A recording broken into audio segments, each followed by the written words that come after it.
গ্যাসটা হয়ে যাচ্ছে, ওই জন্য মশলা আমি অল্প অল্প মশলা দিয়ে চুনো মাছ দিয়ে কচুরলতির একটা সবজি বানালাম। এখন দুটো তেজপাতা দিয়ে দিলাম, একটা আমি শুকনো লঙ্কা দিয়ে দিলাম, জিরা দিয়ে দিলাম, রসুন কুচি রেখেছিলাম এই দেখো দেবো, আমি কাঁচা লঙ্কা ছিঁড়ে রেখেছিলাম ওটা দিয়ে দিলাম। আমি এটাকে নেড়ে ছেড়ে দেবো। আমি কচুরলতিটাকে আমি সেই যে ছেড়ে দেবো, হলুদের গুঁড়ো দিয়ে দিচ্ছি। আমি এটাকে নেড়ে দেবো। হয়ে গেল, কেননা দেখো এটা তো বেশি জাল লাগে না, অল্প জালেই হয়ে যায় আর অল্প সময়ের মধ্যেও হয়ে যায়।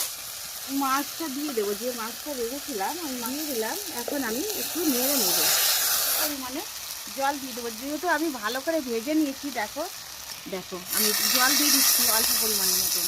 দেখো হালকা পরিমাণে একটু জিরার গুঁড়ো ছিটিয়ে ছিটিয়ে দিয়ে দেবো, কি সুন্দর লাগছে।